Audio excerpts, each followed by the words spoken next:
कुंज बिहारी जय राधा माधव, कुंज बिहारी जय गोपीजन वल्लभ, गिरिवरधारी जय गोपीजन वल्लभ, गिरिवरधारी। यशोदानंदन ब्रज जन रंजन, यशोदानंदन ब्रज जन रंजन। जमुना तीरा बनचारी, यमुना तीरा बनचारी जय राधा माधव, कुंज बिहारी जय राधा माधव, कुंज बिहारी जय श्री कृष्ण चैतन्य प्रभु नित्यानंद, श्री अद्वैत गदाधर श्रीवासादि गौर भक्तवृंद। हरे कृष्णा कृष्ण कृष्ण हरे हरे, हरे राम राम राम हरे हरे, हरे कृष्णा कृष्ण कृष्ण हरे हरे, हरे राम राम राम हरे हरे। जय राधा माधव राधे, जय नृसिंहदेव नृसिंहदेव जय नृसिंहदेव। जय प्रहलाद महाराज जय प्रहलाद महाराज। जय जगन्नाथ बलदेव जय सुभद्रा, जय पंचतत्व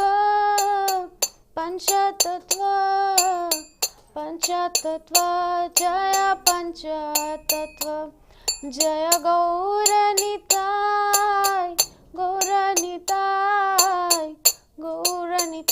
जय गौरनिताय, निताय गौरा हरि बोल हरि बोल हरि बोल हरि बोल। जय जय प्रभुपाद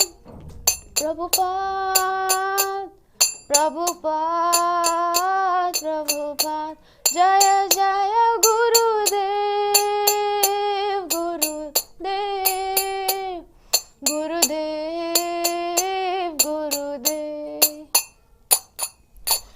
जय विष्णुपाद परमहंस परिव्राजकाचार्य अष्टोत्तर शत। श्रीमद श्री कृष्ण कृपामूर्ति अभय चरणारविंद भक्ति वेदांत स्वामी जगत गुरु श्रील प्रभुपाद की। इस्कॉन बीबीटी संस्थापक आचार्य जगत गुरु श्रील प्रभुपाद की। जय विष्णुपाद परमहंस परिव्राजकाचार्य अष्टोत्तर शत। श्रीमद श्री कृष्ण कृपामूर्ति भक्ति सिद्धांत सरस्वती गोस्वामी महाराज ठाकुर श्रील प्रभुपाद की। श्रील गौर किशोरदास बाबा जी महाराज की। सच्चिदानंद श्रील भक्ति विनोद ठाकुर की। वैष्णव सार्वभौम श्रील जगन्नाथ दास बाबा जी महाराज की। जय रूप सनातन भट्ट रघुनाथ श्री जीव गोपाल भट्टदास रघुनाथ षड गोस्वामी प्रभुगण की। नामाचार्य श्रील हरदास ठाकुर की। प्रेम से कहो श्री कृष्ण चैतन्य प्रभु नित्यानंद श्री अद्वैत गदाधर श्रीवासदि गौर भक्तवृंद की। श्री श्री राधा कृष्ण गोप गोपीनाथ श्याम कुंड राधा कुंड गिरि गोवर्धन की। वृंदावन मथुरा धाम की, जगन्नाथपुरी धाम की, जगन्नाथ बलदेव सुभद्रा महारानी सुदर्शन की, मायापुर नवद्वीप धाम की, गंगा माई जमुना माई की, भक्ति देवी तुलसी महारानी की, अनंत कोटि भक्त वैष्णव वृंद की, समवेत गौर भक्त वृंद की, निताय गौर सीतानाथ प्रेमानंदे Hari. All glories to assembled devotees, Hare Krishna. All glories to assembled devotees, Hare Krishna. All glories to assembled devotees, Hare Krishna. All glories to Shri Guru and Gauranga. All glories to Srila Prabhupada ki jai. Vansha kalpatarubhyascha kripa sindhubhya cha patitanam pavanebhyo vaishnavebhyo namo नमः। हरे कृष्णा। तो स्वागत है आपका हमारे दैनिक हिंदी श्रीमद् भागवतम के आज के सत्र में, इस्कॉन मायापुर हिंदी के इस प्रसारण में। तो नित्य ही जैसा कि हमारा क्रम चल रहा है श्रीमद् भागवतम के हिंदी संस्करण का, यहाँ पर नित्य पाठ होता है, जिसमें आज क्रम है प्रथम स्कंद का 15वां अध्याय, जिसका श्लोक संख्या 12। आज हम प्रथम स्कंद के 15वें अध्याय के 12वें श्लोक पर चर्चा करेंगे।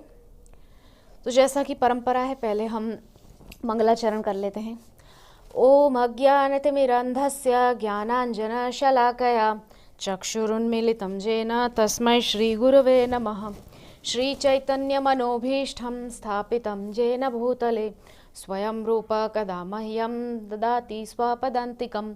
वन्देऽहं श्रीगुरौ श्रीयुतपदकमलं श्रीगुरून् वैष्णवांश्च श्रीरूपं साग्रजातं सहगण रघुनाथान्वितं तं सजीवं साद्वैतं सावधूतं परिजनसहितं कृष्णचैतन्यदेवं श्रीराधा कृष्णपादान् सहगण ललिता श्रीविशाखान्वितांश्च।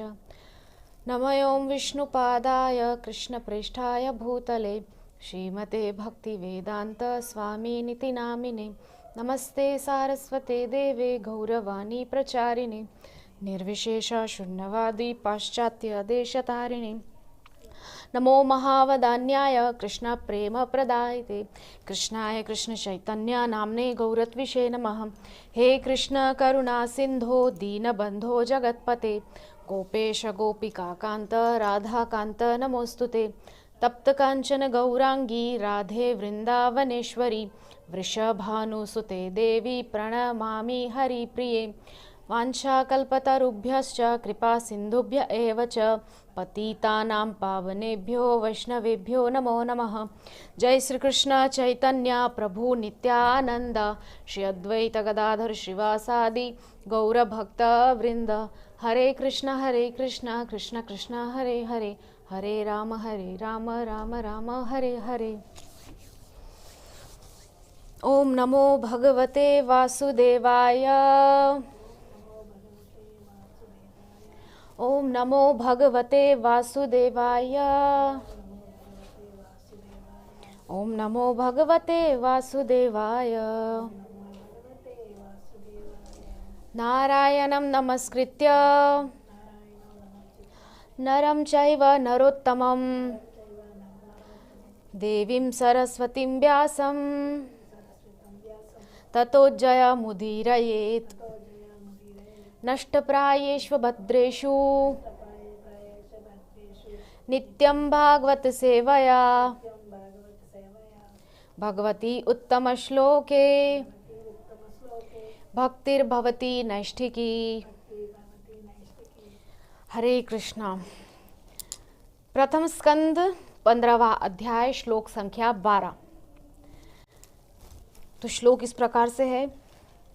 यत्तेजसाथ भगवान युधिशूलपाणिर् विस्मापितः सगिरिजोऽस्रमदान्निजं मे। अन्येऽपि चाहममुनैव कलेवरेण प्राप्तो महेंद्र भवने महदासनार्धम्। आप श्लोक मेरे पीछे पीछे उच्चारण कीजिए। हाँ। यत्तेजसाथ भगवान युधिशूलपाणिर् विस्मापितः सगिरिजोऽस्रमदान्निजं मे। अन्येऽपि चाहममुनैव कलेवरेण प्राप्तो महेंद्र भवने महदासनार्धम।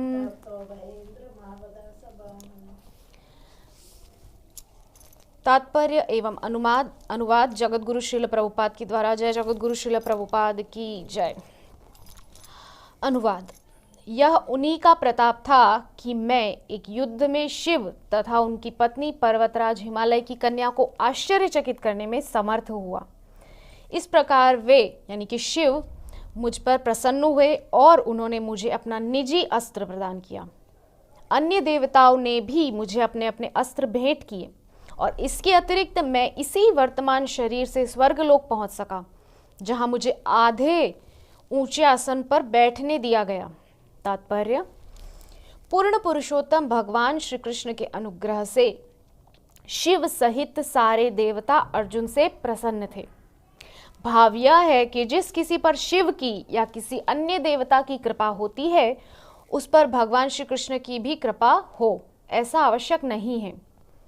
रावण निश्चित रूप से शिव का महान भक्त था, किंतु वह श्री रामचंद्र के क्रोध से नहीं बच पाया और पुराणों में ऐसी अनेक घटनाएं भरी पड़ी हैं।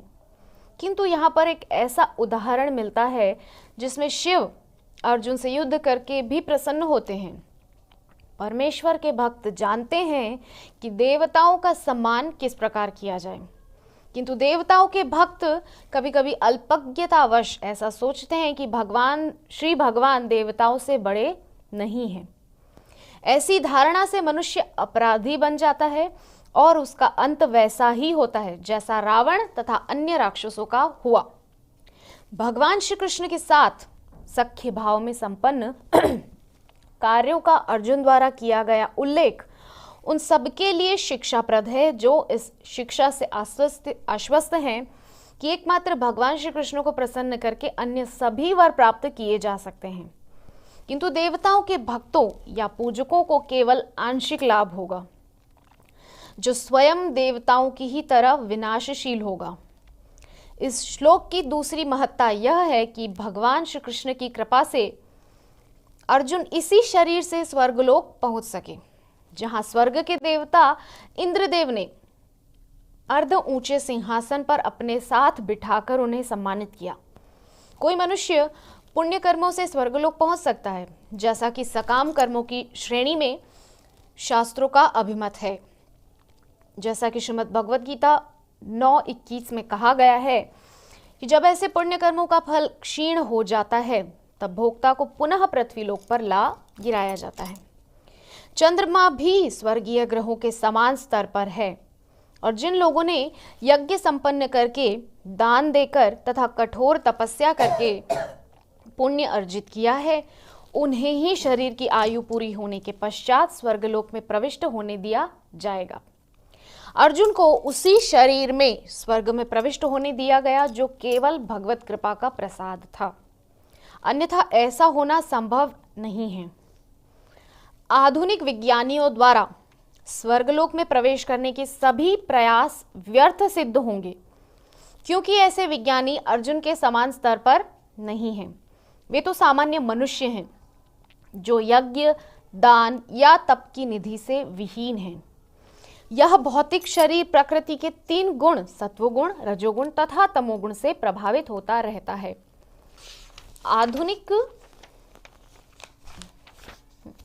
आधुनिक प्रजा न्यूनाधिक रूप से रजोगुण तथा तमोगुण से प्रभावित है और इस प्रभाव के लक्षण उनके अत्यंत कामुक तथा लोभी होने से प्रकट होते हैं। ऐसे पतित मनुष्य मुश्किल से स्वर्गलोक पहुंच सकते हैं। स्वर्गलोक के ऊपर भी अनेकानेक लोक हैं जहां केवल सतोगुणी जीव ही पहुंच सकता है। इस ब्रह्मांड में स्वर्ग तथा अन्य लोकों के निवासी अत्यंत बुद्धिमान होते हैं, मनुष्यों से कई गुना अधिक, और वे एक से बढ़कर एक सतोगुणी होते हैं। वे सब श्री भगवान के भक्त होते हैं और यद्यपि उनका सत्वगुण विशुद्ध नहीं होता, तो भी वे देवता कहलाते हैं, जिनमें इस भौतिक जगत में संभव अधिकतम मात्रा में सद्गुण पाए जाते हैं। बहुत सुंदर श्लोक है। तो पहले हम इस श्लोक का जो मूल आधार है उसको हम समझने की चेष्टा करते हैं कि ये श्लोक कौन बोल रहा है, किससे बोल रहा है, किस परिप्रेक्ष्य में ये श्लोक है, उस पर थोड़ा हम प्रकाश डालते हैं। तो ये श्लोक जो है ये बोल रहे हैं अर्जुन। अर्जुन जब आए हैं द्वारिका से, और द्वारिका के सभी निवासी यदुवंशी लड़ लड़के मर चुके हैं, केवल चतुः पंचावशेषतः कुछ 4-5 लोग ही बचे थे। और भगवान श्री कृष्ण भी अपनी नित्य लीला में प्रविष्ट हो चुके हैं, इस मृत्युलोक की लीलाओं को संवरण करके और अपनी नित्य लीला में जा चुके हैं। तो ये सब वहां पर हुआ। तो अब जब 7 महीनों के बाद अर्जुन आए हैं, जब अर्जुन नहीं आए थे तब युधिष्ठिर जी महाराज अपने छोटे भाई भीमसेन से पूछ रहे थे ना, गता सप्ताधुना मासा भीमसेनो तवानुज, कि हे भीमसेन आपके छोटे भाई अर्जुन अभी तक आए नहीं है, क्या बात है। तो अब जब 7 महीनों की अवधि के बाद अर्जुन आए हैं वापस हस्तिनापुर इंद्रप्रस्थ, तो यहाँ पर जैसे ही आए हैं अर्जुन, तो युधिष्ठिर जी महाराज ने तो प्रश्नों की झड़ी लगा दी कि क्या हुआ, हमारे मामा जी, मामी जी, सारी जितनी मामियाँ हैं, वसुदेव की जितनी पत्नियाँ हैं और जितने भी उनके वंशज हैं, हमारा प्रिय कृष्ण ठीक है कि नहीं, बलराम भैया ठीक है कि नहीं, कृष्ण के पुत्र पौत्र सब सकुशल है या नहीं। तो इस प्रकार प्रश्न की झड़ी लगा दी थी युधिष्ठिर जी महाराज ने। हाँ, तब एक ऐसा वहां पर वाक्य अर्जुन ने कहा जिससे सब टूट गए बिल्कुल, कि वंचितो हम महाराज हरिणा बंधु रूपिणा येन में पहृतम तेजो देव विस्मापनम महत। क्योंकि युधिष्ठिर जी महाराज ने पूछा था कि तुम्हारे ये चेहरे का तेज कहाँ चला गया, इतने उतरा हुआ सा चेहरा दिख रहा है, तुम्हारा सूखा सा मुख दिख रहा है, तुम्हारे बाल बिखरे हुए हैं, वस्त्र अस्त व्यस्त हो रहे हैं, तुम्हारे आभूषण ठीक से नहीं है, क्या तुम्हारे चेहरे का सारा तेज पता नहीं कहाँ चला गया है, क्या तुम्हारी अवस्था हो रखी है। तब ये बात अर्जुन ने वहां कही थी कि वंचितो हम महाराज, हे महाराज हम वंचित हो गए हैं। तो किससे वंचित हो गए हैं? हरिणा बंधु रूपिणा, जो बंधु के रूप में भगवान श्री हरि हमारे साथ में थे, उनसे हम वंचित हो गए हैं। तो हरिणा बंधु रूपिणा येन में पहृतम तेजो, यही कारण है कि मेरा जो तेज है वो चला गया है। देव विस्मापनम महत, मेरा तेज ऐसा था कि देवताओं को भी मैं आश्चर्यचकित कर देता था अपने बाहुबल से, है ना। देव विस्मापनम महत, ऐसा मेरे पास बाहुबल था, लेकिन जब से श्री कृष्ण चले गए हैं मेरा सारा बाहुबल चला गया। तो एक कहावत है कि समय समय बलवान अर्जुन नहीं मनुज बलवान, काबे अर्जुन लूटियो वही धनुष वही बाण। तो जब अर्जुन वहां से आ रहे थे द्वारिका से, क्योंकि द्वारिका से जब चल रहे थे तो भगवान ने अपनी 16,100 जो रानियां थी उनको साथ कर दिया था कि आप इनको लेकर जाओ और इनको वृंदावन में जो है इनको रहने के लिए आप इनकी व्यवस्था कर देना। तो श्रीमती राधा रानी के सानिध्य में रहेंगी, इनका जीवन भी सुधर जाएगा, इनको मेरे चरणों की भक्ति प्राप्त होगी। यद्यपि भगवान की पटरानियां हैं, लेकिन श्रीमती राधा रानी की कृपा के बिना उनको भी भगवान की भक्ति प्राप्त नहीं हो सकती, ये अवस्था है। तो आज सुबह सुबह श्री चैतन्य चरितामृत का अध्ययन करते समय बहुत सुंदर उसमें एक पॉइंट मैंने पाया कि श्रीमती राधा रानी का ही अंग का ये जो है ये अंश है।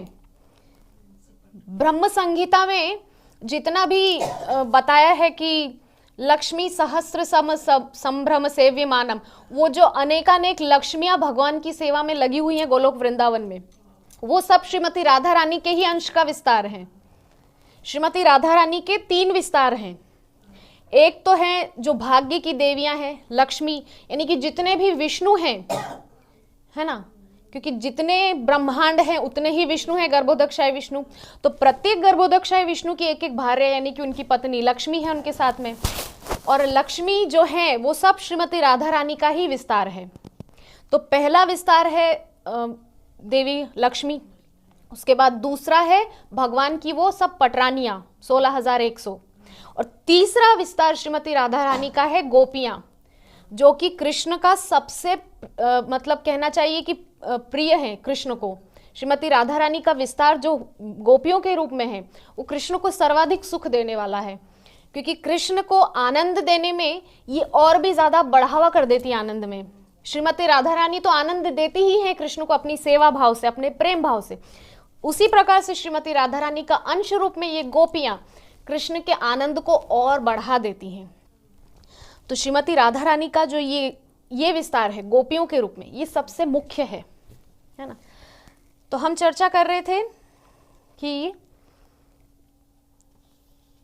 अर्जुन यहां पर आए हैं जब भगवान की 16,100 रानियों को लेकर के, तो काबा जाति के भीलों ने अर्जुन पर हमला बोल दिया। वो कृष्ण ही आए थे, भेष बदल के गोप ग्वाल के रूप में या भील के रूप में, आदिवासी के रूप में कृष्ण ही आए थे और अर्जुन को लूट लिया।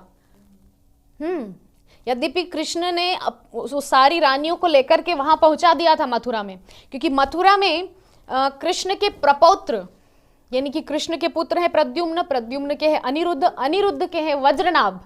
तो वज्रनाभ जो है वहां पर राज्य करने के लिए मथुरा में थे। भगवान ने मथुरा, क्योंकि द्वारिका डूबने वाली थी, इसीलिए भगवान ने पहले ही घोषणा कर दी थी कि अब तुम जाकर के अपनी राजधानी पुनः मथुरा को बनाओ। तो मथुरा में वज्रनाभ पहुंच गए थे और वज्रनाभ के संरक्षण में जो भील बन के कृष्ण आए थे, उन्होंने, भगवान ने अपनी सारी रानियों को वज्रनाभ के संरक्षण में पहुंचा दिया, यानी अपने ही प्रपौत्र के संरक्षण में। इधर अर्जुन तो ठगे से रह गए, एक तो लुट गए और सारी रानियां भी चली गई भगवान की। तो इस प्रकार से अर्जुन जब आ रहे हैं तो अब लुटे से आ रहे हैं, बिल्कुल बिल्कुल थके से, क्या बोलना चाहिए, इतने अवस्था ऐसी हो रही है उनकी। तो आए हैं, युधिष्ठिर जी महाराज प्रश्न पूछ रहे हैं और इस प्रकार से अर्जुन ने वहां कहा है कि ये कारण है मेरे तेज के चले जाने का, क्योंकि हमको जिनसे शक्ति प्राप्त होती थी वो शक्तिमान श्री कृष्ण, कृष्णचंद्र भगवान, यदुवंश शिरोमणि, वृष्णिकुल वंशी, ऐसे श्री श्याम सुंदर मधुसूदन कमल नयन श्याम सुंदर जो हैं वो अपनी नित्य लीला में प्रविष्ट हो चुके हैं।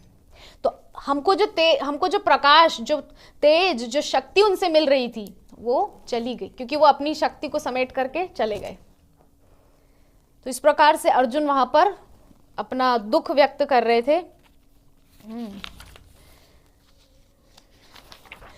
तो यहां पर अनुवाद पे हम थोड़ा प्रकाश डालते हैं कि यह उन्हीं का प्रताप था कि मैं एक युद्ध में शिव तथा उनकी पत्नी पर्वतराज हिमालय की कन्या को आश्चर्यचकित करने में समर्थ हुआ। तो भगवान, जब पांचों पांडव को जब युद्ध क्रीड़ा में हराने के बाद दुर्योधन ने जब उनको वनवास दिया था, 13 वर्ष का वनवास और 1 वर्ष अज्ञातवास, तो वो जब वनवास का समय था, तो वनवास के समय में भगवान ने अर्जुन को आदेश दिया कि अब युद्ध अवश्यम भावी है, युद्ध होकर रहेगा। तो तुमको क्या करना है अर्जुन, कि जितना हो सके सभी देवी देवताओं से उनकी शक्तियां अर्जित करो, क्योंकि लड़ झगड़ के तुम उनसे शक्ति नहीं प्राप्त कर सकते। उनकी आराधना करके प्रेम से उनसे मांगोगे तो अवश्य देंगे। तो इसीलिए अर्जुन ने जो है साधनाएं शुरू की, शिवजी के लिए उन्होंने तपस्या शुरू की। तो शिवजी जो है वहां पर आदिवासी के रूप में आए थे, बहेलिया के रूप में, वो जो पक्षियों को मार के जो ले जाता है बहेलिया, या पक्षियों को पकड़ के जो ले जाता है, बहेलिये के रूप में वहां पे शिवजी आए थे। तो शिवजी परीक्षा लिए, क्योंकि वो तपस्या कर रहा था ना अर्जुन, तो उसकी परीक्षा लिए शिवजी। तो शिवजी को भी युद्ध में परास्त करके उनको प्रसन्न कर दिया। अर्जुन के अंदर इतना बल था, किसकी वजह से? कृष्ण की वजह से। तो वहां पर शिवजी बहुत प्रसन्न हो गए। शिवजी की पत्नी यानी कि पर्वतराज हिमालय की कन्या पार्वती, वो प्रसन्न हो गई, जो कि हमारे इस मृत्युलोक की स्वामिनी है, पार्वती देवी दुर्गा, महामाया। तब आगे कह रहे हैं अर्जुन कि इस प्रकार शिव मुझ पर प्रसन्न हुए और उन्होंने मुझे अपना निजी अस्त्र प्रदान कर दिया। शिवजी का अस्त्र है पाशुपतास्त्र। शिवजी का एक नाम है ना पशुपतिनाथ, इसीलिए उनका जो अस्त्र है उसका नाम है पाशुपतास्त्र। तो पाशुपतास्त्र शिवजी ने प्रसन्नतावश अर्जुन को प्रदान कर दिया। ये इसीलिए क्यों अर्जुन को भगवान शिव की तपस्या और शिवजी का अस्त्र प्राप्त करने के लिए भगवान ने बोला, क्योंकि दूसरी तरफ जयद्रथ भी शिवजी की तपस्या कर रहा था। जयद्रथ यानी कि दुर्योधन का जीजा, क्योंकि दुर्योधन की जो बहन है वो क्या नाम था उसका, दुश्शला, दुश्शला का पति था वो, दुश्शला जयद्रथ की पत्नी थी। तो वो जो है जयद्रथ, वो अपने क्या कहना चाहिए उसका बहुत अपमान किया था पांडवों ने, क्योंकि जब वो वनवास में थे तो उसने बलपूर्वक द्रौपदी का अपहरण कर लिया था, किंतु अर्जुन ने पकड़ करके युधिष्ठिर जी महाराज के सामने उसको उपस्थित किया और बोले अब आप सजा दीजिए इसको। लेकिन युधिष्ठिर जी महाराज ने बोला नहीं, यह हमारी बहन का सुहाग है, पति है, इसलिए हम इसको क्षमा कर देते हैं। लेकिन उसको तो द्वेष मन में भर गया ना कि ये तो वन में रहने वाले और मुझे ऐसे क्षमा करके बहुत बड़प्पन दिखा रहे हैं और इस प्रकार से। हाँ, तो उसने क्या किया, बदला लेने के लिए शिवजी की तपस्या शुरू की। अब शिवजी को तो जो भी तपस्या करेगा वरदान तो देना ही पड़ेगा। यही अंतर है देवताओं में और भगवान में, है ना। देवता की जो भी तपस्या करेगा, चाहे वो असुर ही हो, देवता उसको वरदान देने पे विवश हो जाते हैं। लेकिन कृष्ण तो अपने भक्तों को भी बहुत सोच समझ के कुछ भी देते हैं, ऐसे कुछ भी उठा के नहीं दे देते हैं, वरना मेरा भक्त तो भटक जाएगा। कृष्ण बहुत सोच समझ के अपने भक्तों के जीवन में कुछ भी देते हैं। यही तो कृष्ण की कृपा है।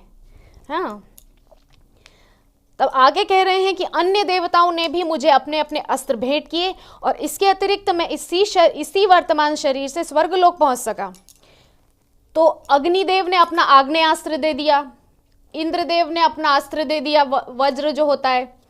हाँ, और इस प्रकार से सभी देवी देवताओं ने अपने अपने अस्त्र प्रदान कर दिए, अपनी अपनी शक्ति अर्जुन को दे दी। क्यों दी? क्योंकि कृष्ण की कृपा उनके पास है। इसके अलावा इसी शरीर से वो स्वर्गलोक भी पहुंच सके, मतलब वर्तमान शरीर से ही।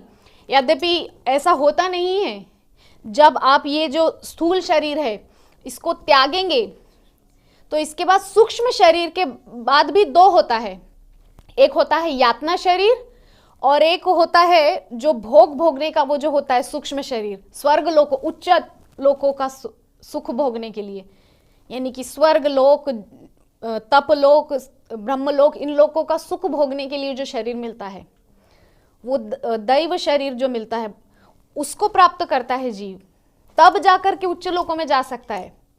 किंतु यहां अर्जुन कह रहे हैं कि मुझे तो कृष्ण की कृपा से इसी हाड़ मास के शरीर से, इसी स्थूल शरीर से स्वर्ग जाने का सुअवसर प्राप्त हो गया। और न सिर्फ मैं स्वर्ग गया, इंद्र ने मुझे अपने आसन, आधा आसन मुझे बैठने के लिए दे दिया, क्योंकि इंद्र के तो पुत्र है ना, तो इसीलिए इंद्र ने अपने पास में, और केवल पुत्र है ये बात नहीं है, भगवान की कृपा साथ में है अर्जुन के। मुख्य विषय ये है, पुत्र होने से फर्क नहीं पड़ता। पुत्र तो उत्तानपाद के भी थे, ध्रुव जी तो बिठाया था क्या गोद में, पत्नी के भय से छोड़ दिया, जाओ चले जाओ, उत्तम को गोदी में बिठा लिया। तो पिता पुत्र होना उतना महत्वपूर्ण नहीं है, महत्वपूर्ण कृष्ण की कृपा है। कितनी कृष्ण की कृपा अर्जुन को प्राप्त थी कि इंद्र ने अपना आधा आसन बैठने के लिए, लो साहब बैठो आओ। हाँ, ये है ईश्वर कृष्ण की कृपा। तो आगे तात्पर्य पे थोड़ा हम चर्चा करते हैं कि पूर्ण पुरुषोत्तम भगवान श्री कृष्ण के अनुग्रह से शिव सहित सारे देवता अर्जुन से प्रसन्न थे। भाव यह है कि जिस किसी पर शिव जी या किसी अन्य देवता की कृपा होती है उस पर भगवान श्री कृष्ण की भी कृपा हो, ऐसा आवश्यक नहीं है। तो कहना चाह रहे हैं यहाँ पर श्रील प्रभुपाद कि भगवान के अनुग्रह की वजह से शिव जी, इंद्र जी, चंद्र जी, सूर्य जी, जितने भी जी हैं वो सब क्यों प्रसन्न हुए? क्योंकि कृष्ण चंद्र जी की कृपा है। इसीलिए बाकी सारे जी भी प्रसन्न हो रहे हैं। अगर कृष्ण ही प्रसन्न ना हो तो कोई मतलब नहीं। तो कहने का यहाँ पर मुझे एक चौपाई याद आ रही है। गोस्वामी तुलसीदास की, कि जा पर कृपा राम की होई ता पर कृपा करे सब कोई। हाँ, जिस पर भगवान की कृपा हो जाए उस पर सब कृपा करते हैं।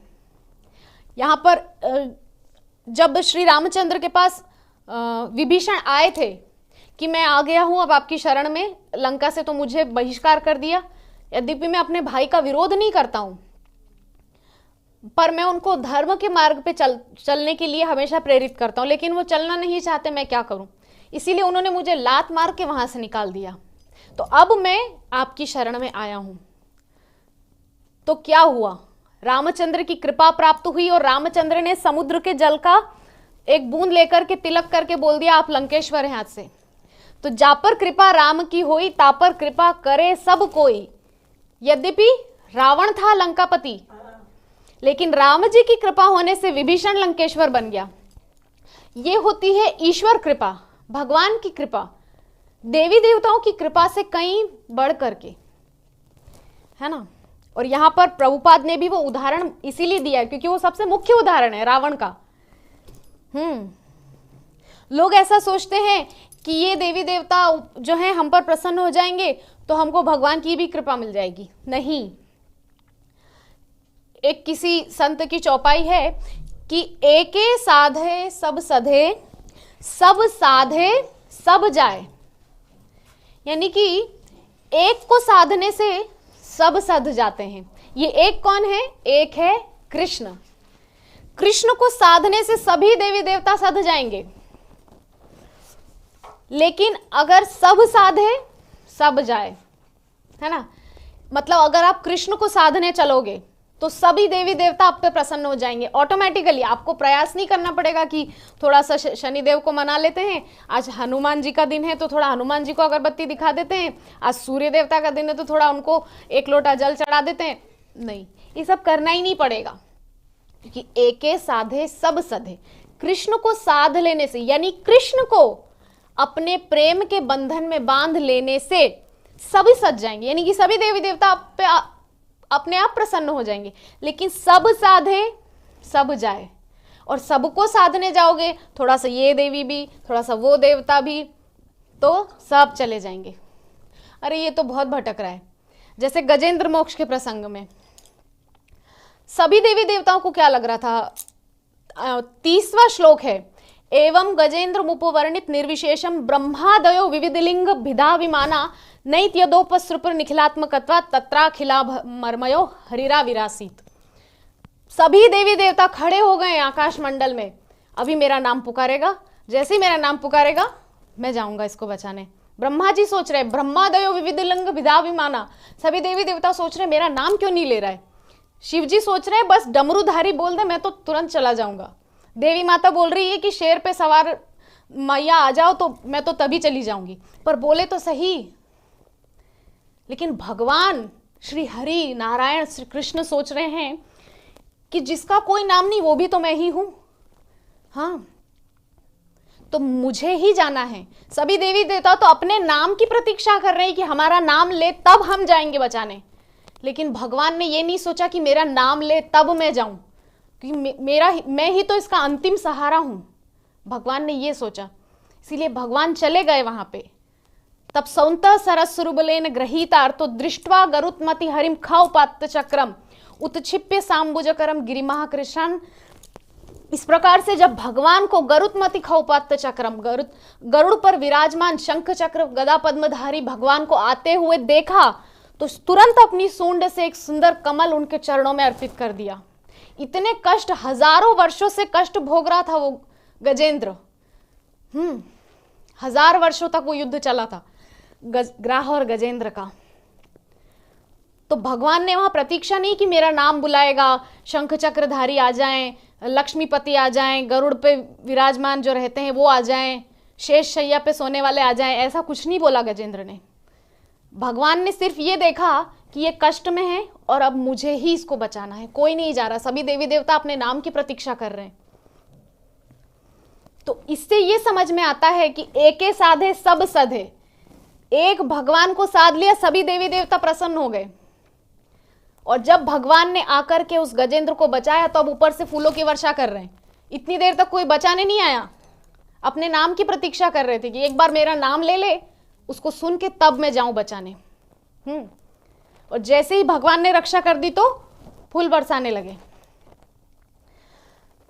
तो यहां पर हमको ये जो तथ्य समझना है वो ये है कि इतने देवी देवताओं के पास भटकने से अच्छा है एकमात्र कृष्ण का आश्रय ले लिया जाए, जिनके चरणों के आश्रय में ये सारे देवी देवता भी हैं, तो हमको उतना परेशान नहीं होना पड़ेगा। उदाहरण के लिए एक व्यक्ति को राष्ट्रपति से मिलने जाना है कि देखिए साहब बहुत कुछ ज़रूरी काम है, राष्ट्रपति से मिलने जाना है ना। तो उसने क्या साठगांठ कर ली राष्ट्रपति के पर्सनल सेक्रेटरी से कि साहब देखो मेरे को बहुत ज़रूरी काम है, राष्ट्रपति से मिलना है। तो उसने सेक्रेटरी से साठगांठ कर ली और उसको बोल दिया। सेक्रेटरी ने भी राष्ट्रपति से थोड़ा बात करके एकांत में और पूछ लिया कि हाँ साहब थोड़ा मिलना है उनको, एक व्यक्ति को आपसे। तो राष्ट्रपति ने भी समय दे दिया कि ठीक है, शाम को जब मैं मेरे घर के गार्डन में बाहर बैठा होता हूँ चाय नाश्ता करने के लिए, उस समय आ जाए वो 5-10 मिनट, उसकी भी बात सुन लेंगे।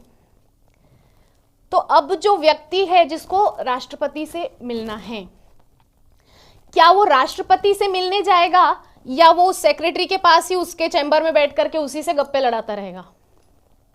वो राष्ट्रपति के पास जाएगा, अपने समय जो समय राष्ट्रपति ने दिया है मिलने के लिए उसका सदुपयोग करेगा ना, क्योंकि राष्ट्रपति तो फिर अपने निजी कार्यों में लग जाएगा, अपने ऑफिशियल कार्यों में लग जाएगा। लेकिन जो मूर्ख होगा वो उसी की चापलूसी करने में बैठा रहेगा। अरे आपने तो बहुत अच्छा किया, थोड़ा आपको चाय नाश्ता करवा दूं, आपने मेरी बहुत मदद की, राष्ट्रपति से मिलने के लिए समय दिया। तो इससे हमको ये समझना है कि वो असिस्टेंट, वो सेक्रेटरी है देवी देवता। अगर हम उन देवी देवताओं में ही उलझे रहे कि आपकी वजह से ये हुआ, आपने हमको ये धन संपत्ति दिया, आपने मुझे ये करवा दिया, आपने मुझे वो करवा दिया, इसी में उलझे रहेंगे तो राष्ट्रपति से मिलने का समय यानी कि मानव जीवन तो चला जाएगा। राष्ट्रपति ने मिलने का एक टाइम लिमिट दिया है कि शाम को संध्या के समय में 15-20 मिनट उसकी जो है सुनवाई कर दूंगा। लेकिन अगर ये मानव जीवन रूपी वो जो 15-20 मिनट हमको राष्ट्रपति ने दिए हैं उसको हम राष्ट्रपति से ना मिल करके उसके सेक्रेटरी से ही बात करने में बिता देंगे तो कोई मतलब नहीं है। इससे हमसे बड़ा मूर्ख कोई नहीं है। तो यही चीज यहां पर श्रील प्रभुपाद हम सबको समझाना चाह रहे हैं। क्या कह रहे हैं कि रावण निश्चित रूप से शिव का महान भक्त था, किंतु वह भगवान श्री रामचंद्र के क्रोध से नहीं बच पाया। तो अभी हम थोड़ी देर पहले रावण और विभीषण की चर्चा कर ही रहे थे। तो रावण किसका भक्त था? एक देवता का, शिव जी का। तो इस लाइन को श्रील प्रभुपाद ने ऊपर जो है यहां पर कंफर्म कर दिया है कि शिव जी या किसी अन्य देवता की कृपा होने पर आपको कृष्ण की भी कृपा प्राप्त हो ऐसा जरूरी नहीं है, लेकिन कृष्ण की कृपा प्राप्त होने पर आपको सभी देवी देवताओं की कृपा ऑटोमेटिकली प्राप्त हो जाएगी बिना कोई प्रयास के, है ना। तो रावण बहुत शिव जी का भक्त था, बहुत जब शिव जी के पास जाता था वो मिलने के लिए तो एक नई स्तुति बना के वो शिव जी को सुनाता था। कभी शिव तांडव स्तोत्र, कभी कोई सा स्तोत्र बना के शिव जी को प्रसन्न करता था। और शिव जी भी जब वो आता था तो जो दर्शन करने वालों की, मिलने वालों की लाइन है उनको सबको बोलता भैया तुम रुको, पहले इसको दर्शन देने दो, वरना अभी कैलाश को उठा के पूरा कपा देगा, क्योंकि एक बार पूरा कैलाश पर्वत उसने उठा लिया था।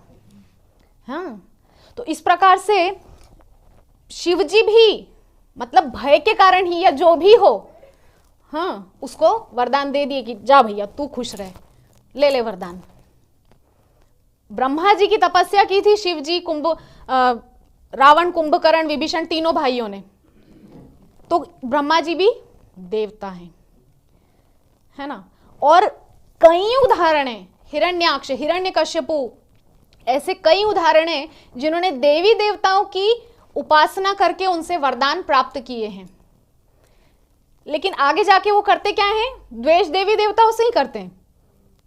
हिरण्यकशिपु ने वरदान किससे पाए थे? ब्रह्मा जी से। और फिर बाद में द्वेष किनसे कर रहा है? देवताओं से। तो ये है आसुरी प्रवृत्ति। ऐसे मूर्ख होते हैं ये असुर, जिनसे वरदान पाया उन्हीं पे जो है आजमाने लगते हैं। भस्मासुर इसका सबसे बढ़िया उदाहरण है। शिव जी से ही वरदान पाया था कि जिसके सिर पे हाथ रखूं वो भस्म हो जाए। वरदान पाते ही शिव जी के ही पीछे दौड़ पड़ा कि लाओ अब तो मैं आपको ही भस्म करता हूं, आपकी पत्नी मेरी हो जाएगी, वो सुंदरी पार्वती। तो ऐसे महामूर्ख होते हैं असुर। तो देवी देवताओं की उपासना करने से आपको कृष्ण की कृपा प्राप्त नहीं होगी। कृष्ण की कृपा प्राप्त करने से आपको सभी देवी देवताओं की कृपा प्राप्त हो जाएगी। तो हमको प्रयास यही करना है कि अपने चित्त को पूर्ण रूपेण कृष्ण चरणों में लगाना है। और श्रील प्रभुपाद ने, हमारे सारे आचार्यों ने, महाप्रभु ने हमको यही शिक्षा दी है कि जीवेर स्वरूप होय कृष्णेर नित्यदास। महाप्रभु ने ये नहीं कहा कि जीवेर स्वरूप होय शिवेर नित्यदास या ब्रह्मा जी का नित्यदास, नहीं। जो तथ्य है, जो सत्य है, महाप्रभु ने वही कहा है। घुमा फिरा के और किसी की चापलूसी नहीं की है श्रीमन महाप्रभु ने, क्योंकि वो तो साक्षात जगन निवास है। गौरा चांद कौन है? साक्षात श्री कृष्ण है। उनको किसका भय है? इसीलिए उन्होंने निर्भय होकर के सत्य वहां कहा है ना। तो हमको अपने आचार्यों की कथनी को जो है अपने अंतःकरण में उतारना है। तब आगे यहां पर श्रील प्रभुपाद कह रहे हैं कि किंतु यहां पर एक ऐसा उदाहरण मिलता है जिसमें शिव अर्जुन से युद्ध करके भी प्रसन्न होते हैं। यद्यपि ये जो सारे असुर हैं, ये लोग देवी देवताओं से ही वरदान पाके देवी देवताओं पर ही आजमाते हैं, लेकिन अर्जुन ऐसा भक्त है, भगवान का प्रिय भक्त, और न सिर्फ भक्त, उनका प्रिय सखा है, अंतरंग सखा है। तो इतना प्रिय है भगवान का कि शिव जी भी अर्जुन से युद्ध करके प्रसन्न हुए थे। तो परमेश्वर के भक्त जानते हैं कि देवताओं का सम्मान किस प्रकार किया जाए। हम यहां पर, हमारे को ये नहीं सिखाया जाता कि आप देवताओं को अपमान करो, हाँ, कि शिव जी के मंदिर के सामने से जाओ तो उनकी तरफ देखो भी मत, ध्यान भी मत दो, या देवी या कोई देवी का मंदिर हो तो उसकी तरफ से मुंह फेर कर चल दो। नहीं, अपमान नहीं करना है, सम्मान देना है उनको बाकायदा, क्योंकि वो सब भगवान के सेवक सेविका हैं, उनकी इस पूरी प्रशासनिक व्यवस्था के एक एक महत्वपूर्ण कर्मचारी हैं। उदाहरण के लिए वो जो राष्ट्रपति और उसके सेक्रेटरी का हमने उदाहरण दिया था, तो राष्ट्रपति को सम्मान किया, सेक्रेटरी का हमने अपमान किया वहां पर? नहीं, सेक्रेटरी का भी वहां पर सम्मान हुआ, तभी तो ना उसने राष्ट्रपति से मिलने का मार्ग खोल दिया। जैसे कि देवी दुर्गा भगवान की सेविका है, तो अगर हम देवी दुर्गा का अपमान करेंगे तो क्या हमारे भगवान से मिलने का मार्ग सुलभ हो पाएगा? नहीं, हमको उनका भी सम्मान करना है, ताकि वो देखेंगी कि देखो ये माया के जंजाल में ना पड़ के भगवान की ओर जाने के लिए अग्रसर होना चाहता है, तो वो भी वैसा मार्ग प्रशस्त करेंगी, है ना। तो यहां पर श्रील प्रभुपाद कह रहे हैं कि परमेश्वर के भक्त जानते हैं कि देवताओं का सम्मान किस प्रकार किया जाए, क्योंकि भक्त जो होता है, भगवान का भक्त, वो चतुर होता है, उसको पता होता है किस समय क्या करना चाहिए, है ना। तो देवी देवताओं का भी सम्मान भक्त करते हैं, जितना करना चाहिए उतना करते हैं। किंतु देवताओं के भक्त कभी कभी अल्पज्ञतावश ऐसा सोचते हैं कि श्री भगवान देवताओं से बड़े नहीं हैं। ये अंतर है कृष्ण के भक्त और देवी देवताओं के भक्त के बीच, कि देवी देवताओं का भक्त कृष्ण की अवहेलना कर सकता है, क्योंकि उनकी जो बुद्धि है वो सीमित हो जाती है ना। लेकिन कृष्ण का भक्त, उसकी बुद्धि वो होती है, बहुत दायरे से उसकी असीम बुद्धि हो जाती है, क्योंकि वो असीम का उपासक होता है। जिसकी बुद्धि, वो एक श्लोक है ना कि भूतानी जानती भूतेजिया, इस प्रकार से एक श्लोक है, मुझे इस समय स्मरण में नहीं आ रहा है, कि जो जिसकी उपासना करता है वो वैसा ही बन जाता है। तो अगर हम देवी देवता क्या है? सीमित हैं। अगर हम सीमित की उपासना करेंगे तो हमारी बुद्धि भी सीमित हो जाएगी, लेकिन हम असीम श्री राधा माधव की उपासना करेंगे तो हमारी बुद्धि भी असीम हो जाएगी।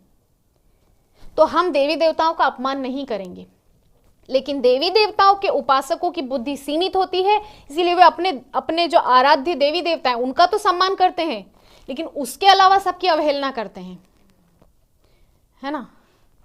ये अंतर है कृष्ण के भक्तों और देवी देवताओं के भक्तों के बीच। किंतु ऐसी धारणा से मनुष्य अपराधी बन जाता है।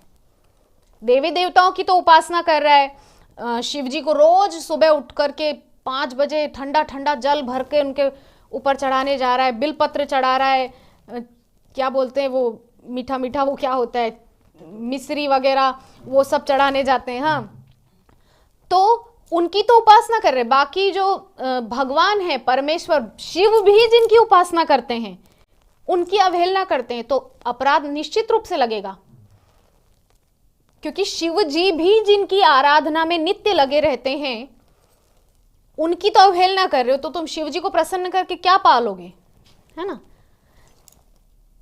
तो उसका अंत वैसा ही होता है जैसा रावण तथा अन्य राक्षसों का हुआ। देवी देवताओं से तो खूब वरदान पाए थे, शिव जी की भी प्रसन्नता मिल गई थी रावण को, ब्रह्मा जी भी प्रसन्न हो गए थे, लेकिन श्री रामचंद्र के कोप का भाजन बनना पड़ा। तो यहां पर एक जो तथ्य हमको समझ में आ रहा है कि कृष्ण के भक्त धर्म के पथिक होंगे ही। पांडवों के जीवन से इसको हम समझ सकते हैं, क्योंकि वो बहुत अच्छे से धर्म का पालन करते थे, है ना। किंतु देवी देवताओं के उपासक धर्म के पथिक हो, इस बात में थोड़ी शंका है ना। रावण धर्म का पथिक नहीं था। रावण, कुंभकर्ण, हिरण्याक्ष, हिरण्यकश्यपु ये धर्म के पथिक नहीं थे, धर्म की अवहेलना की इन्होंने। बल्कि तो भगवान के भक्त धर्म की अवहेलना नहीं करते, तो इसीलिए तो भगवान उनके पक्ष से युद्ध करने के लिए आ जाते हैं। श्रीमद् भागवतम के 10वें स्कंद में जो उषा अनिरुद्ध का प्रसंग है, उषा का अपहरण करना, वो सब जो प्रसंग है, तो उसमें जो उषा के पिता है बाणासुर, प्रहलाद जी के वंशज हैं, वो प्रहलाद जी के पुत्र हैं विरोचन, विरोचन के पुत्र हैं बलि, और बलि के 100 पुत्रों में से ज्येष्ठ है बाणासुर।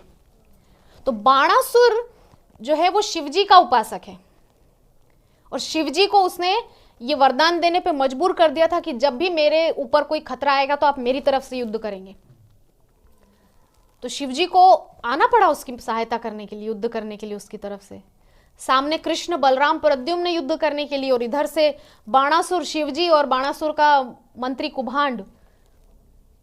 तो यहां से ये हमको समझ में आता है कि शिवजी का उपासक है बाणासुर, लेकिन धर्म का पथिक नहीं है, क्योंकि कृष्ण के विरुद्ध जा रहा है ना।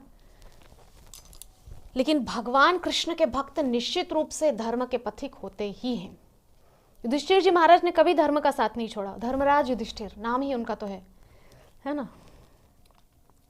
तो भगवान श्री कृष्ण के साथ सख्य भाव में संपन्न कार्यों का अर्जुन द्वारा किया गया उल्लेख उन सबके लिए शिक्षाप्रद है जो इस शिक्षा से आश्वस्त है कि एकमात्र भगवान श्री कृष्ण को प्रसन्न करके अन्य सभी वर प्राप्त किए जा सकते हैं। तो क्योंकि अर्जुन का कृष्ण के साथ सख्य भाव था, है ना, मैत्री था, अंतरंग सखा थे, बिल्कुल घनिष्ठ, एक साथ बैठना, सोना, खाना, हंसना, बोलना सब। भगवत गीता में तो अर्जुन बोल भी रहे हैं कि मैंने सखा भाव में आपको न जाने क्या क्या बोल दिया, हे कृष्ण, हे यादव, हे सखा। जैसे मित्र लोग मिलते तो नहीं ऐसे एकदम पीठ पर मार देते हैं जोर से आकर के, और बता क्या कर रहे हो। हाँ, तो ऐसा उन लोगों के बीच में सख्य भाव था, प्रेम से। उसी प्रेम की वजह से कृष्ण उनको गीता सुनाए हैं अपने मुखारविंद से। और भी बहुत 64 करोड़ जनसंख्या वहां खड़ी थी, किसने सुना? अर्जुन ने सुना। ये है अर्जुन का प्रेम भाव कृष्ण के प्रति। तो यहां पर श्रील प्रभुपाद कह रहे हैं कि कृष्ण को प्रसन्न करके सभी वर प्राप्त किए जा सकते हैं।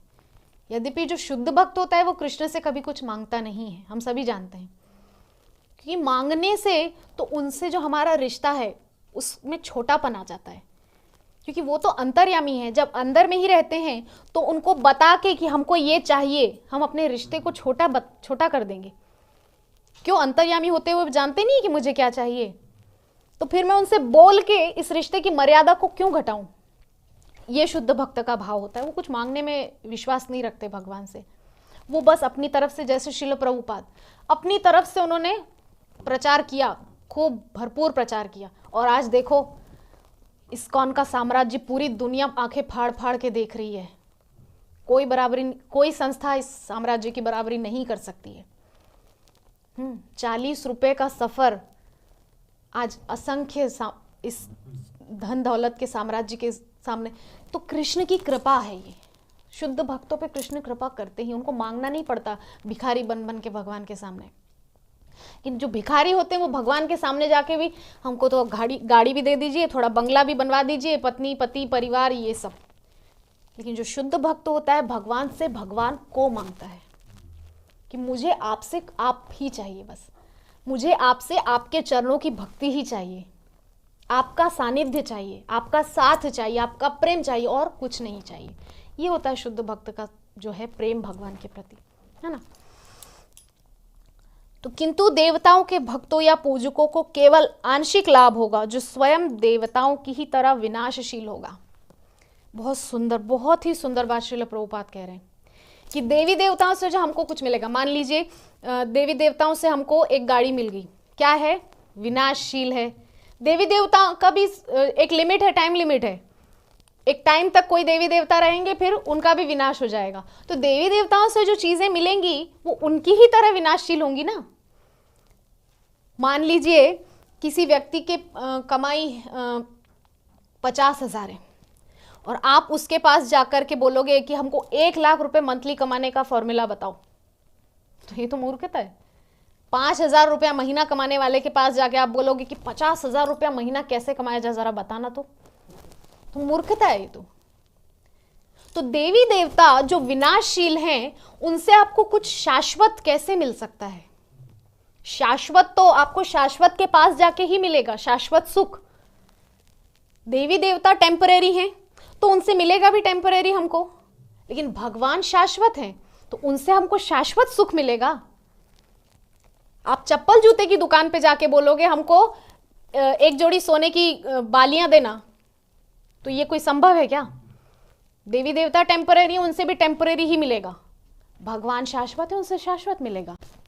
ये सिंपल सा अंतर हमको समझना है कि अगर हमको शाश्वत सुख, शाश्वत शांति, शाश्वत आनंद चाहिए तो ये हमको सच्चिदानंद भगवान श्री कृष्ण के अलावा और कहीं नहीं मिल सकता, क्योंकि देवी देवता स्वयं भी विनाशशील हैं, टेम्परेरी हैं। चाहे वे उच्च लोकों में हैं, चाहे उनका 100 वर्ष बहुत बड़ी अवधि है, लेकिन वो अवधि भी समाप्त होती है ना। ब्रह्मा जी का भी 100 वर्ष, ब्रह्मा जी का जो 24 घंटा है वो है 8 अरब 8 अरब 64 करोड़, लेकिन 24 घंटा है ये उनका। तो उनका भी 100 वर्ष पूरा होने पे उनका भी तिरोधान होता है। तो इनसे मांगने से कुछ लाभ नहीं है, आंशिक लाभ होगा, हमको टेम्पररी कुछ सुख सुविधा मिल जाएगी। बहुत सुंदर तात्पर्य श्रील प्रभुपाद का यहाँ पर। तो इस श्लोक की दूसरी महत्ता यह है कि भगवान श्री कृष्ण की कृपा से अर्जुन इसी शरीर से स्वर्गलोक पहुंच सके।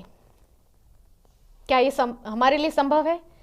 इस हाड़ मांस के शरीर से, इस स्थूल शरीर से हम नहीं जा सकते, लेकिन अर्जुन गए हैं। क्यों? कृष्ण की कृपा से। कृष्ण की कृपा उनको प्राप्त थी, इसीलिए हम पहले भी चर्चा कर चुके हैं कि सूक्ष्म शरीर प्राप्त हो, यहाँ से स्थूल शरीर छूटने के बाद सूक्ष्म शरीर के द्वारा जो है जीव या तो यातना शरीर पा करके यमलोक जाएगा, नरकों में जाएगा, या दिव्य शरीर पा करके स्वर्ग या तो सत्य तप या जिस भी लोक में जाना हो उधर जाएगा, है ना, उच्च लोकों में जाएगा, या तो अधोगति को जाएगा यातना शरीर के द्वारा। किंतु अर्जुन भगवान की कृपा से इसी शरीर के द्वारा स्वर्ग में गए हैं, और न सिर्फ स्वर्ग में गए, इंद्र ने अपना आधा आसन बैठने के लिए दिया। ये कृपा है कृष्ण की, क्योंकि इंद्र का पुत्र है इसीलिए नहीं, ले आजा मेरे बेटा बैठ जा थोड़ा पास में, ये बोल के नहीं, क्योंकि कृष्ण की कृपा प्राप्त है। शुरुआत में हम भी चर्चा किए थे कि उत्तानपाद का बेटा भी था ध्रुव, लेकिन ध्रुव को तो नहीं बैठा है उत्तानपाद ने बेटा मान के, बड़ा बेटा था।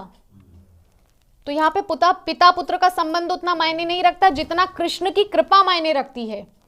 और देखिए कृष्ण की कृपा कि जिस ध्रुव को उत्तानपाद ने पास में क्या गोद में बैठाने से भी इनकार कर दिया था, उसी ध्रुव को कृष्ण की कृपा से 36,000 वर्षों के लिए कृष्ण ने वो साम्राज्य दिया। उत्तानपाद तो चले गए थे वन में तपस्या करने के लिए, उसी राजगद्दी पे जिसपे उस विमाता ने, क्या नाम था उसका, सुरुचि ने बैठने नहीं दिया था। पिता पुत्र का संबंध मायने नहीं रखता, कृष्ण कृपा मायने रखती है। तो जा पर कृपा राम की हुई, ता पर कृपा करे सब कोई। हाँ, भगवान की कृपा हो गई। भगवान श्री नारायण चतुर्भुजधारी भगवान से वरदान प्राप्त जब ध्रुव जी को हो गया, तो 36,000 वर्षों के लिए उस साम्राज्य को अखंड रूप से उन्होंने स्थापित किया। 2 मिनट नहीं बैठने दिया सुरुचि ने, 2 मिनट। अरे रखो तुम्हारे 2 मिनट, भगवान की कृपा इतनी बड़ी है, 36,000 वर्षों के लिए उस कुर्सी को पा गए वो।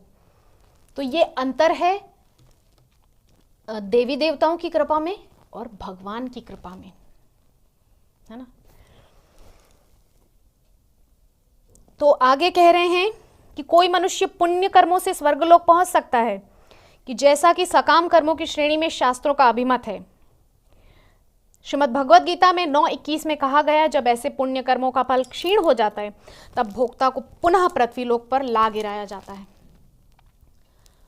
क्षीणे पुण्यम मर्त्यलोकम विशंति, वो श्लोक है ना श्रीमद् भगवद गीता का, कि आप कितने भी पुण्य के अकाउंट्स बड़े बड़े बना लो। एक व्यक्ति था, उसने बहुत पुण्य किए, बहुत कुएं खुदवाए, बहुत कुएं बावड़ी बनवाए, बहुत गरीब कन्याओं के विवाह करवाए, ब्राह्मण कन्याओं के, और विकलांगों के लिए अस्पताल बनवा दिए, और न जाने क्या क्या उसने पुण्य के कार्य कर दिए। पहुंच गया स्वर्गलोक। अब इंद्र बुला के बिठा रहे हैं, बोले साहब बैठो, आओ पुण्य करके आए हो, अब क्या करें, बैठना ही है तुमको। तो वहां पे हुआ क्या, इंद्र पूछ रहे हैं, साहब बताओ आपने किया क्या ऐसा जो आपको इतना सुंदर इंद्र का पद मिल गया, स्वर्ग की गादी आपको मिल गई, यहाँ पे बैठने को मिल रहा है मेरे आसन पे। तो बोले देखो मैंने इतनी 100 गरीब ब्राह्मणों की कन्याओं का विवाह करवाया था, मैंने ना 10 कुएं खुदवाए थे, मैंने ना 10 हॉस्पिटल भी बनवाए थे, और मेरा ना अन्न क्षेत्र भी चलता था, और न जाने क्या क्या मैंने पुण्य कार्य किए। तो धीरे धीरे उसके सारे पुण्य क्षीण हो गए, बोलने बोलने में। हाँ, तब इंद्र ने एक बार और पूछा, नहीं फिर भी आप बताओ एक बार कि आपने ऐसा क्या किया। तो उसने बोल दिया कि मैंने ना मंदिर बनवाए थे, हो गए पुण्य खत्म, धक्का दिया, फिर नीचे आ गया मृत्युलोक में। तो ये अवस्था है पुण्यों की। It's a kind of bank deposit.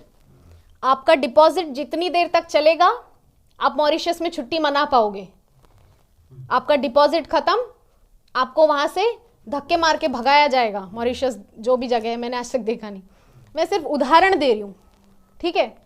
तो आप यदि ये सोचते हो कि पुण्यों की निधि लेकर के आप जो है स्वर्ग के अधिपति बन सकते हो या उच्च लोगों का आप सुख भोग सकते हो, तो वो भी टेम्परेरी है। तो टेम्परेरी के पीछे भागने से अच्छा है हमको हमारे आचार्यों ने जो ये शाश्वत सुख का पथ बताया है, इस पर हम चलें, है ना। तो चंद्रमा भी स्वर्गीय ग्रहों के समान स्तर पर है, और जिन लोगों ने यज्ञ संपन्न करके, दान देकर, कठोर तपस्या करके पुण्य अर्जित किया है, उन्हें ही शरीर की आयु पूरी होने के पश्चात स्वर्गलोक में प्रविष्ट होने दिया जाएगा। हम समझ ही गए इस बात को तो कि शरीर छूटने के बाद, स्थूल शरीर छूटने के बाद ही उच्च लोकों में जाया जा सकता है। तो अर्जुन को उसी शरीर में स्वर्ग में प्रविष्ट होने दिया गया जो केवल भगवत कृपा का प्रसाद था। हम रोज गाते हैं ना, सुबह यस्य प्रसादात् भगवत प्रसादो। ये है आचार्यों की कृपा, भगवत कृपा। तो आधुनिक विज्ञानियों द्वारा स्वर्गलोक में प्रवेश करने के सभी प्रयास व्यर्थ सिद्ध होंगे। एक और मैं सुन रही थी हमारे इस्कॉन की एक प्रभु जी का, कह रहे थे कि इतने मूर्ख हैं वैज्ञानिक कि वो बोलते हैं हमने चंद्रमा पर जाकर के जो है झंडा गाड़ दिया जाकर के अपना। कैसे जा सकते हैं चंद्रमा से, क्योंकि पहले तो वो सोलर सिस्टम है, पूरा सूर्यलोक है, उसको पार करके जाना इन सामर्थ्य ही नहीं है। इतना वहां पे तेज, इतनी अग्नि, वो हमारे शरीर उसको नहीं झेल सकते। वो वहां के वायुमंडल में जो लोग रहने वाले हैं वो ही उसको झेल सकते हैं, उसमें रह सकते हैं। तो इस प्रकार के मूर्खतावश जो तथ्य प्रस्तुत करते हैं वैज्ञानिक, उसको तो मानने की आवश्यकता ही नहीं, क्योंकि श्रील प्रभुपाद ने वैज्ञानिकों को कई जगह अच्छे से मजा चखाया है। जीवन का स्रोत, जीवन पुस्तक, तो इतना अद्भुत रूप से श्रील प्रभुपाद ने उसमें समझाया। मतलब वैज्ञानिकों को उन्होंने स्पष्ट रूप से मूर्ख बोला है, गधा बोला है।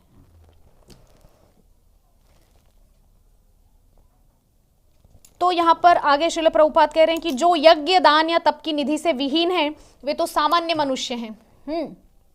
यह भौतिक शरीर प्रकृति के 3 गुण, सतगुण, रजोगुण तथा तमोगुण से प्रभावित होता रहता है। आधुनिक प्रजा न्यूनाधिक रूप से रजोगुण तथा तमोगुण से प्रभावित है और इस प्रभाव के लक्षण उनके अत्यंत कामुक तथा लोभी होने से प्रकट होते हैं। क्यों इतना रजोगुण तमोगुण से लोग ग्रसित हैं? क्योंकि वो आध्यात्म को छोड़ करके जो भौतिक जगत है उसका सुख भोगने की चेष्टा करते हैं। और श्रील प्रभुपाद ने श्रीमद् भागवतम के सभी अलग अलग प्रकरणों में कहा है कि जो भी मनुष्य इस भौतिक प्रकृति को अपने वश में करने की कोशिश करता है वो खुद पछताएगा, वो बुरी तरह से अधोगति को प्राप्त होगा। तो ऐसे पतित मनुष्य मुश्किल से स्वर्गलोक पहुंच सकते हैं। स्वर्गलोक के ऊपर भी अनेकानेक लोक हैं जहां केवल सतोगुणी जीव ही पहुंच सकता है। तो स्वर्ग के ऊपर और भी है, जन, तप, सत्य, इस प्रकार से बहुत उच्चतम लोक हैं जहां पहुंचने के लिए तो बहुत सतोगुणी होना चाहिए व्यक्ति को, है ना।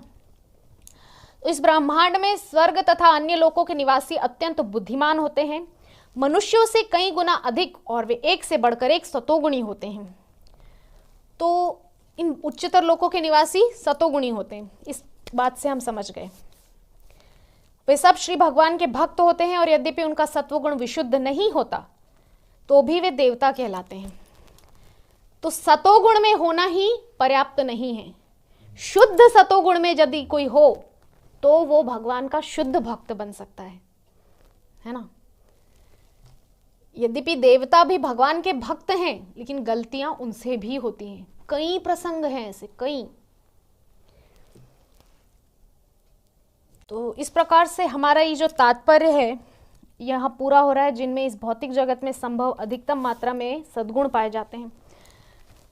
तो श्रील प्रभुपाद इस पूरे अनुवाद एवं तात्पर्य के द्वारा जो हमको समझाना चाह रहे हैं, हम कृष्ण भावनामृत के पथिकों को जो हम श्रील प्रभुपाद समझाना चाह रहे हैं वो ये है कि देवी देवताओं की कृपा को प्राप्त करने की बजाय अगर हम कृष्ण कृपा प्राप्त करने की चेष्टा करेंगे तो हम शाश्वत सुख, शाश्वत आनंद को प्राप्त कर सकेंगे। इसीलिए टेम्परेरी सुखों के पीछे भागना नहीं है, यही हमको श्रील प्रभुपाद सिखा रहे हैं। तो इसी के साथ आज का ये जो हमारा श्रीमद् भागवतम का सत्र है इसको हम यही विश्राम देते हैं। हरे कृष्णा। वांछाकल्पतरुभ्यश्च कृपा सिंधुभ्य एव च पतितानां पावनेभ्यो वैष्णवेभ्यो नमो नमः। तो आप में से जिनका भी कोई प्रश्न जिज्ञासा हो तो आप पूछ सकते हैं। हरे कृष्णा। तो कोई प्रश्न नहीं है? ठीक है, तो यहीं हम आज के सत्र को विश्राम करते हैं। हरे कृष्णा कृष्णा कृष्णा हरे हरे, हरे राम राम राम हरे हरे। ग्रंथराज श्रीमद् भागवतम महापुराण की, जगत गुरु श्रील प्रभुपाद की, निताई गौर सीतानाथ प्रेमानंदे। हरे हरे।